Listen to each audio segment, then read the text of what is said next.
Assalamualaikum warahmatullahi wabarakatuh. Bertemu kembali dengan saya, Ibu Siti Tienti Wahyuni Nasution, Magister Pemikiran Islam dalam bidang studi Sosiologi di SMA Islam An-Nizam, Medan. Apa kabar anak-anak? Semoga semua dalam keadaan sehat walafiat, tetap semangat belajar sosiologi. Karena sosiologi wonderful. Anak-anak ibu yang baik, pada proses pembelajaran hari ini kita mulai dulu dengan lafaz basmalah ya. Bismillahirrahmanirrahim. Yang menjadi bahasan kita pada hari ini adalah kelompok sosial. Anak-anak yang baik, manusia selalu berkelompok dalam hidupnya. Aktualisasi manusia sebagai makhluk sosial itu akan tercermin dalam kehidupan berkelompok. Berkelompok dalam kehidupan manusia itu adalah suatu kebutuhan, bahkan bertujuan. Nah, apa yang menjadi tujuan manusia berkelompok? Tujuan manusia berkelompok adalah untuk meningkatkan kebahagiaan dan kesejahteraan hidupnya.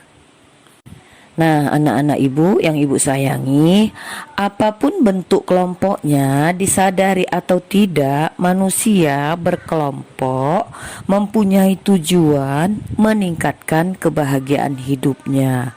Melalui kelompok, manusia bisa memenuhi berbagai macam kebutuhan hidupnya. Tanpa berkelompok, tujuan hidup manusia, yaitu mencapai kebahagiaan dan kesejahteraan, tidak akan bisa tercapai. Dan manusia hanya dapat berkembang sebagai manusia seutuhnya hanya bila ia berada dalam kelompok. Hal ini sebagai akibat dari hubungan yang terjadi di antara individu-individu manusia sehingga melahirkan kelompok-kelompok sosial atau social group. Nah, sekarang kita masuk ya, pengertian kelompok sosial. Apa sih pengertian kelompok sosial? Nah, kelompok merupakan salah satu konsep yang penting dalam sosiologi. Kelompok atau grup adalah kumpulan dari individu yang berinteraksi satu sama lain, pada umumnya hanya untuk melakukan pekerjaan, untuk meningkatkan hubungan antar individu, atau bisa saja untuk keduanya. Alasan seseorang bergabung atau berinteraksi dalam kelompok tentunya berhubungan dengan kebutuhan-kebutuhan kita untuk merasa aman, memperoleh status, harga diri, afiliasi, kekuatan, dan pencapaian tujuan. Jadi, keberadaan suatu kelompok dalam kehidupan manusia itu sangat penting ya. Pentingnya kelompok bagi kehidupan manusia bertumpu pada kenyataan bahwa manusia adalah makhluk sosial. Artinya, secara alamiah manusia tidak dapat hidup sendirian. Dari detik-detik kehidupannya, manusia sudah dalam kelompok. Dia adalah anggota keluarga. Dalam perjuangan hidupnya, guna memenuhi kebutuhan hidup, manusia tidak terlepas dari interaksinya dengan manusia lain di sekelilingnya. Nah, berikut pengertian kelompok sosial ya dari beberapa ahli. Yang pertama, Suryono Sukanto. Beliau mengatakan kelompok sosial adalah himpunan atau kesatuan manusia yang hidup bersama karena saling berhubungan antar mereka secara timbal balik dan saling memengaruhi. Yang kedua dari Paul B. Horton dan Chester L. Hunt. Istilah kelompok sosial diartikan sebagai kumpulan manusia yang memiliki kesadaran akan anggotanya dan saling berinteraksi.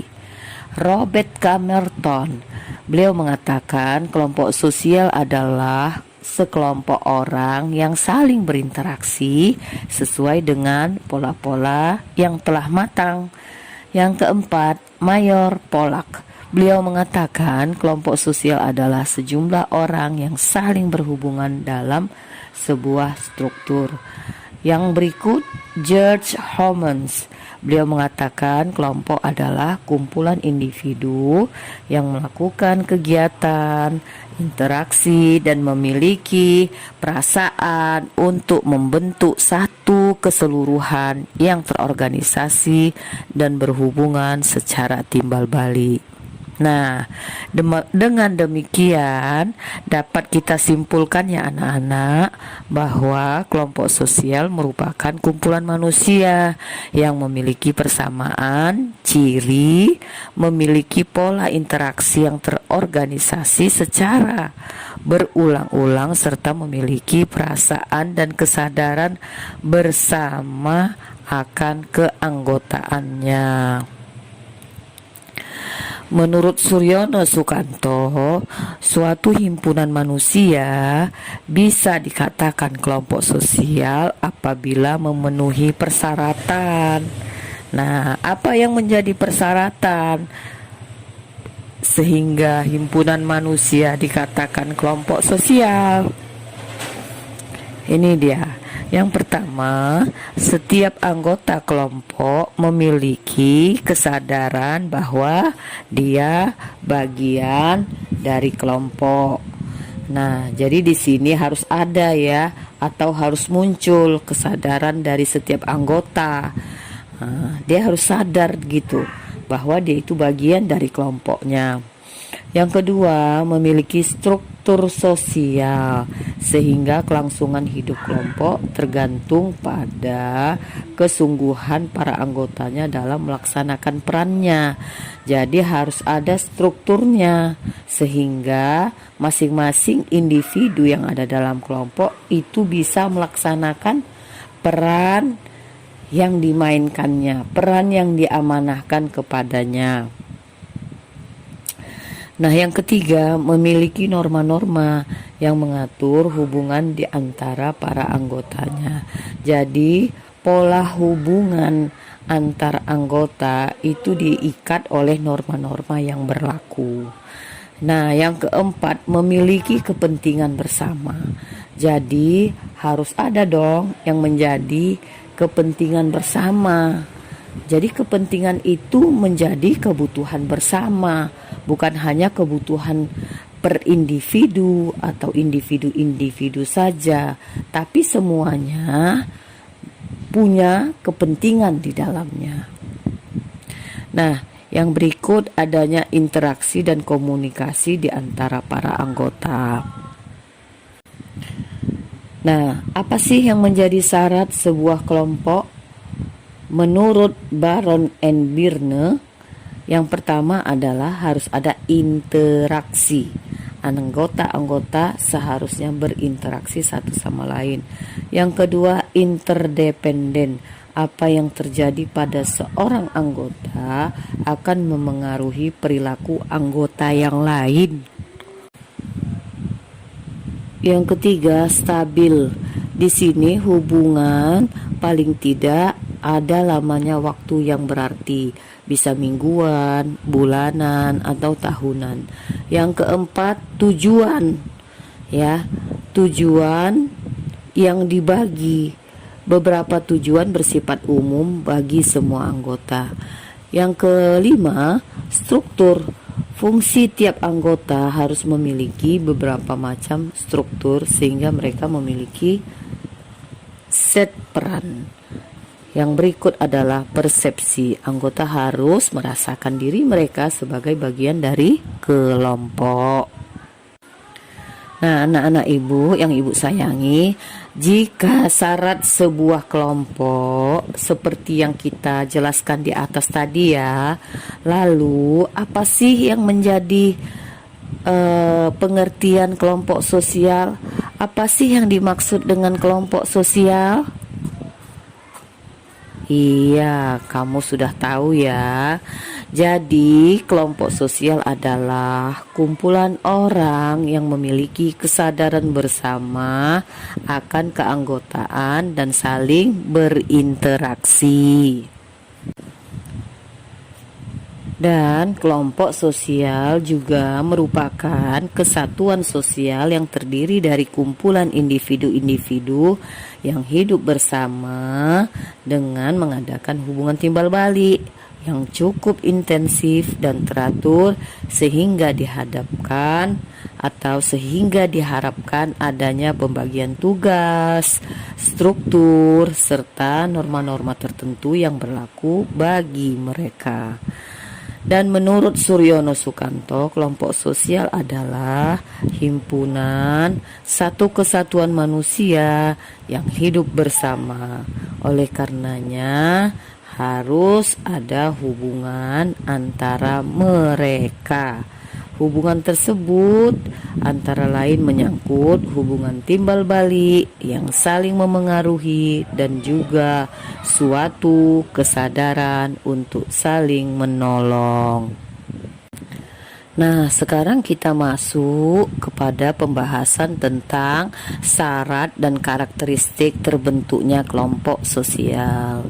Nah, apa sih yang menjadi syarat terbentuknya kelompok sosial? Menurut Suryono Sukanto, beliau menyebutkan bahwa terdapat beberapa syarat himpunan atau kumpulan manusia dapat disebut sebagai kelompok sosial. Syarat-syarat itu adalah: 1. Setiap anggota kelompok harus sadar bahwa ia merupakan bagian dari kelompok yang bersangkutan. Jadi harus sadar ya, nggak boleh nggak sadar. Yang kedua, ada hubungan timbal balik antara anggota yang satu dengan anggota yang lain. Yang ketiga, ada suatu faktor yang dimiliki bersama sehingga hubungan antara mereka bertambah erat. Faktor tadi dapat merupakan nasib yang sama, kepentingan yang sama, tujuan yang sama, ideologi politik yang sama, dan lain-lain. Nah, yang keempat, berstruktur, berkaidah, dan mempunyai pola perilaku. Nah, yang terakhir, bersistem dan berproses. Jadi, anak-anak, suatu kelompok sosial haruslah memiliki dasar-dasar tertentu, bukan sekedar kedekatan fisik satu sama lain, tetapi harus adalah ikatan batin di antara satu dengan lain anggota kelompok tersebut. Kelompok sosial memiliki beberapa karakteristik yang berbeda dari karakteristik anggota kelompok tersebut secara perorangan. Ngerti ya maksudnya ya? Jadi kelompok sosial dia harus memiliki beberapa karakteristik yang berbeda dari karakteristik anggota kelompok sosial secara perseorangan. Nah, apa saja yang menjadi karakteristik kelompok sosial itu?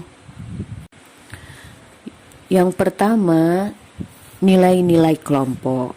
Nah, di sini anak, individu anggota kelompok haruslah membawa nilai dan sikapnya ke dalam kelompok.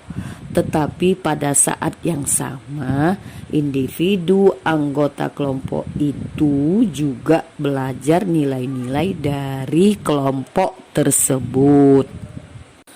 Nilai kelompok memberikan pedoman mengenai apa yang penting dan apa yang tidak penting, apa yang baik, atau apa yang buruk bagi anggota kelompok. Sebaliknya, aktivitas kelompok sosial lain maupun anggota kelompok itu sendiri senantiasa dievaluasi dan dinilai melalui struktur nilai kelompok. Tiap kelompok memiliki nilai yang berbeda. Ada kelompok yang menempatkan nilai yang tinggi pada segi pendidikan, sehingga pendidikan menjadi nilai utama kelompok tersebut. Tetapi ada pula kelompok lain yang memberi tempat yang tinggi pada pengalaman, sedangkan kelompok lainnya memberikan nilai yang tinggi pada uang atau memberikan nilai tinggi pada persahabatan dan seterusnya. Nah, berikutnya adalah karakteristik kelompok sosial tentang norma-norma kelompok. Nah, anak-anak ibu yang ibu sayangi, norma kelompok menunjuk pada harapan perilaku yang dijadikan pedoman bagi anggota dalam bertindak. Jadi perilakunya harus yang cocok ya, gitu maksudnya. Norma merupakan suatu aturan dan ukuran yang mengatur perilaku anggota kelompok. Norma kelompok memiliki kaitan yang erat dengan nilai kelompok dan menjadi alat bagi kontrol sosial terhadap anggota kelompok. Norma kelompok menjadi alat untuk menilai perilaku anggota kelompok, di mana norma memberikan pengertian apa yang harus dan apa yang tidak harus dilakukan. Ya, ibu ulangi ya. Norma kelompok menjadi alat untuk menilai perilaku anggota kelompok, di mana norma memberikan pengertian apa yang harus dan apa yang tidak harus dilakukan. Dan norma dapat dipelajari oleh anggota kelompok melalui berbagai cara.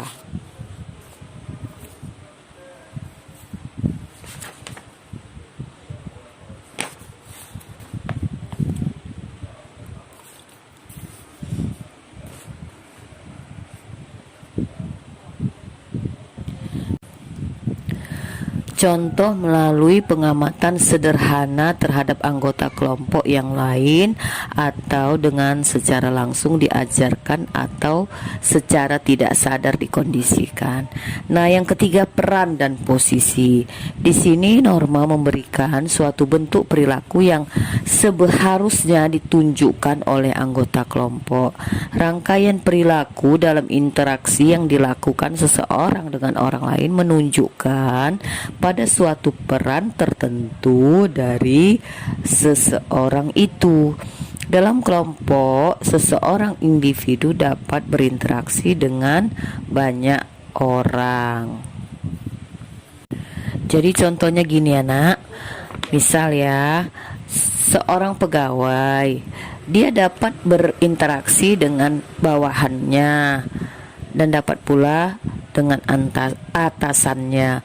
Hubungan dengan bawahan menunjukkan satu peran, sedang hubungan dengan atasan juga menunjukkan pada peran yang lain. Dalam dua bentuk interaksi ini, pegawai itu memiliki harapan, peran yang berbeda yang menjadi pedoman bagaimana pegawai itu akan bersikap. Misalnya ketika berhadapan dengan bawahannya, maka ia akan menunjukkan perilaku sebagai atasan, misalnya dapat berbicara sambil berdiri atau sambil minum dan sebagainya. Nah, perilaku ini merupakan harapan peran bagi pegawai tersebut dalam peran sebagai atasan. Akan tetapi pada saat berinteraksi dengan atasannya, pegawai itu berperilaku berbeda dengan ketika ia berinteraksi dengan bawahannya tadi. Dalam hal ini, pegawai itu itu akan bersikap hormat dan cenderung menunggu perintah dari atasannya. Ini menunjukkan harapan peran yang dimiliki pegawai dalam perannya sebagai bawahan berhadapan dengan atasan. Mudah-mudahan kamu ngerti ya. Ayo kita cari contoh yang lain ya. Perlu kita ingat bahwa seseorang dapat memiliki beberapa peran secara bersamaan, tetapi dalam suatu saat tertentu hanya satu peran yang secara aktif dijalankan. Peranan seseorang dalam suatu kelompok berbeda dengan peran anggota yang lain dalam kelompok yang sama. Demikian pula berbeda dengan peran anggota kelompok yang lain. Adanya seperangkat peran inilah ya, posisi seorang dapat dipahami oleh orang lain dan perilakunya dapat diketahui sesuai dengan harapan peran yang dimiliki. Meskipun demikian, bukan mustahil akan terjadi konflik peran.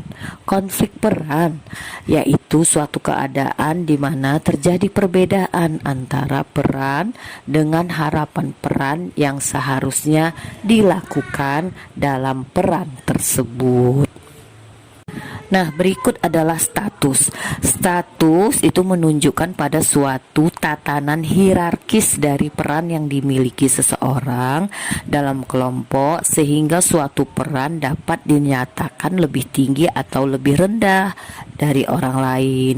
Seseorang dalam berbagai peran yang dimilikinya dapat dikatakan berstatus tinggi atau rendah berkaitan dengan berbagai hal. Misalnya, seseorang berada dalam suatu profesi khusus seperti menjadi dokter spesialis ataupun guru besar, atau dapat pula menduduki suatu jabatan formal, misalnya menjadi kepala bagian, wakil direktur dan sebagainya. Selain itu dapat pula disebabkan karena memiliki keahlian khusus yang penting dalam kelompok, misalnya menjadi ahli pembuatan program komputer, ahli reparasi pesawat dan sebagainya. Dapat pula karena adanya prestasi yang dicapai dalam bidang lain, misalnya sebagai vokalis dalam suatu kelompok grup nasyid gitu ya. Nah, tinggi rendahnya status yang dimiliki seseorang berkaitan dengan hak-hak dan kewajiban-kewajiban tertentu. Misalnya, seorang pada posisi atasan memiliki hak untuk memberikan teguran bagi para bawahannya. Tetapi pada saat yang sama, maka seorang atasan berkewajiban memberikan dorongan dan nasihat bagi bawahannya tersebut. Seorang manajer, dia berhak memerintah pegawai bawahannya untuk bekerja keras secara lembut ya dalam menyampaikannya untuk menyelesaikan suatu pekerjaan yang mendekati batas akhir penyelesaian.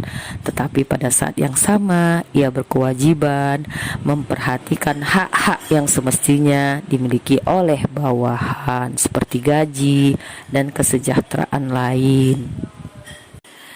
Nah, yang terakhir adalah ikatan kelompok. Di sini ikatan kelompok merupakan kemampuan dari kelompok itu untuk mempertahankan keutuhan dirinya atau menjaga keberadaannya terhadap ancaman dan tekanan. Bahkan, kelompok memiliki ikatan yang erat, tetapi beberapa kelompok lainnya menunjukkan keadaan yang sebaliknya, yaitu memiliki ikatan yang sangat longgar. Terdapat beberapa faktor yang berpengaruh terhadap ikatan ini. Ukuran merupakan salah satu faktor di mana kelompok yang berukuran kecil umumnya memiliki ikatan lebih kuat daripada kelompok yang berukuran besar. Ikatan kelompok secara umum muncul sebagai suatu pengalaman kelompok yang ditandai dengan adanya keberhasilan dalam berbagai aktivitas. Kegagalan yang terjadi seringkali akan menyebabkan perpecahan dan pertikaian dalam kelompok. Tetapi jika kelompok sukses dalam mencapai beberapa keberhasilan, nah, kebanggaan dari anggota akan meningkat dan akan meningkatkan komitmen anggota pada kelompok. Tekanan dari luar juga dapat menjadi sebab kuatnya ikatan dalam kelompok. Karakteristik anggota kelompok juga berpengaruh terhadap kuatnya ikatan kelompok. Kesamaan nilai yang dianut, latar belakang pengalaman yang dimiliki menyebabkan antar anggota kelompok lebih memiliki ikatan yang kuat daripada yang memiliki karakteristik yang berbeda. Nah, demikian ya, Nak, pembelajaran kita tentang kelompok sosial. Mudah-mudahan kamu bisa memahaminya, dan ilmu ini bisa kita terapkan dalam berbagai kelompok sosial yang kita ada di dalamnya. Mudah-mudahan kamu sukses bahagia ya, Nak, dengan kelompok sosialmu. Wallahu a'lam bishawab.